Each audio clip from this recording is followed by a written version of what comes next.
I've got this big, huge bowl here. This is going to be my mixing bowl. I've got all my ingredients set up. The first thing that we're going to do is take some beautiful walnuts. These are soaked. I soak them all day, and the reason you soak nuts is to, excuse my cat, he's going to be joining us here. That's my son, by the way. This is Jukebox, who you will hear screaming the entire time. The walnuts, when you soak them, or any nuts, actually it gets rid of the enzyme inhibitors, makes them a lot easier to digest, and also it softens them up, because for this chili, I want this to be more of a meaty texture. So the first thing we're going to do is put the walnuts in the food processor, and we're going to process those.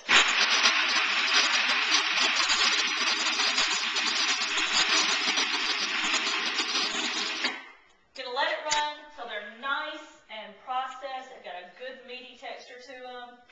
Need to scrape down the sides a little bit.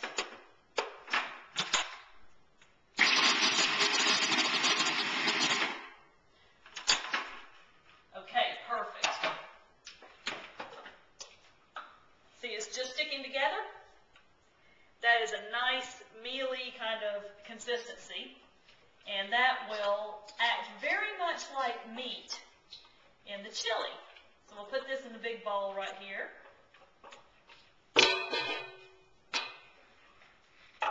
And the next thing that gives the chili a meaty texture to it, beautiful portobello mushrooms. We're going to grind these up, and these really, these are fresh and beautiful, just got them from the market today. They are a wonderful substitute. Another great recipe you can make with portobello mushrooms is actually in Matt Anston's Raw Evolution book, which is the nut loaf, and you can actually make meatloaf, sloppy joes, hamburgers, everything out of that, and it is absolutely wonderful. We're going to chop up the portobello. Just going to let this run for a few minutes. I want the portobellos to be chopped up very, very fine. Okay, need to break down the sides a little bit. I have a Cuisinart food processor. I absolutely love this thing. This and the Blendtec blender, I cannot live without. I use them both probably at least 3 to 4 times each on a daily basis, and more when I'm doing more recipes.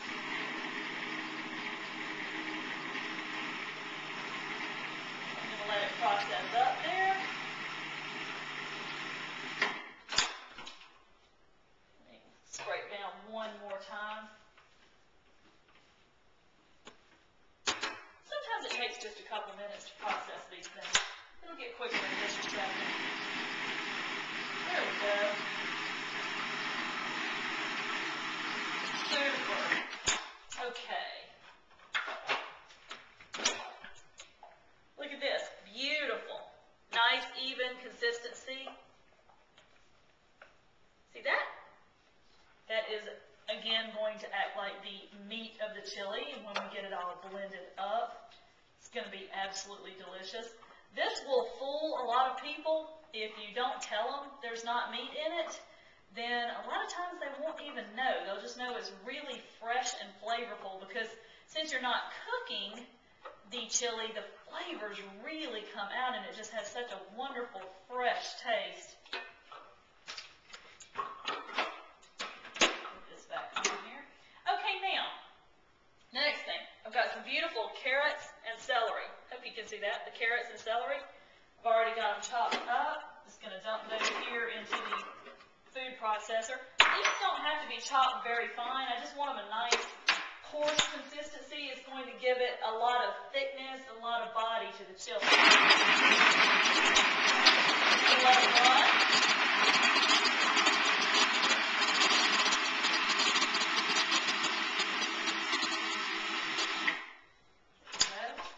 Again, you have to scrape down the sides. This food processor tends to kick everything up on top, and then you have to scrape down and let it run again.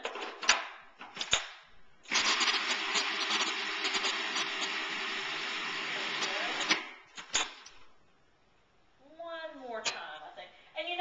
not cleaning out the food processor between the courses. You could probably dump all this stuff in here, but I just like to keep it separate so I can see. For example, the celery and the carrots are a lot harder than the bell peppers.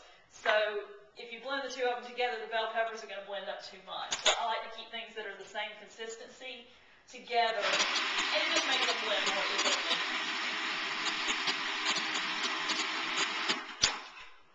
There we go. Beautiful. Notice I just pop my finger up in here. That holds that. Makes it easier to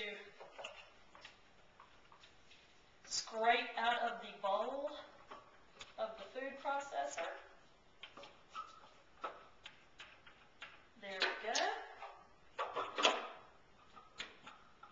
Okay, get back in there.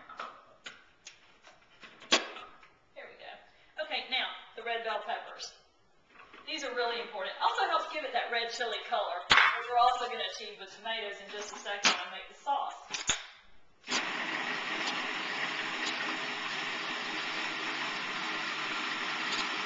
The bell peppers also give it a sweet flavor. Because with chili, you want it to be kind of spicy and sweet, both. This chili is going to be a Chipotle chili, so it's going to have a little bit extra spice and kick from the Chipotles.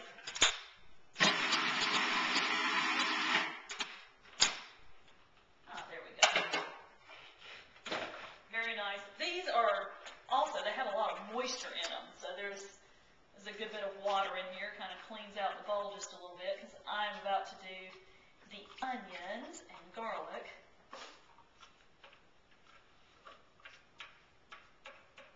Okay. Now next I have onions, little pieces of garlic.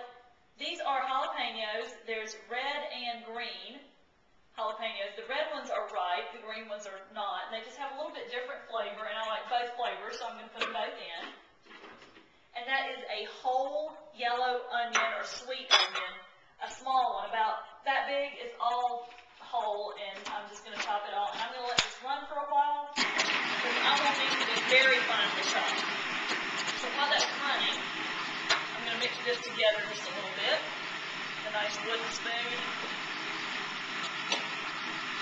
This bowl is probably way too big, but I tend to be messy and accidentally splash things around, so it's a good idea for me.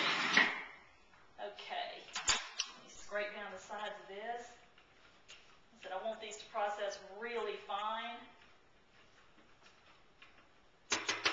I love onions and garlic, so I can eat them pretty much whole, but other people may not like them.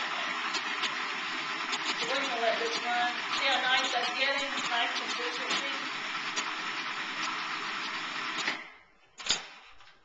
Okay, very good. Beautiful. Beautiful. Gorgeous. Okay, this is the last thing I'm going to do in the food processor. So I'm finished scraping out the bowl.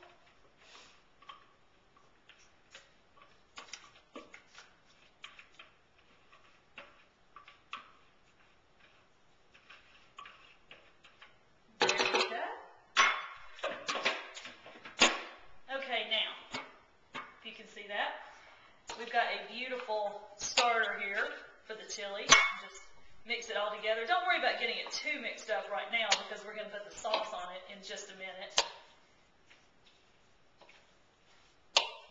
Get it nice and mixed up there, and then you have a nice meaty base for your chili. Now, if you'll give me just a second, I'm going to set everything up and get ready for the sauce.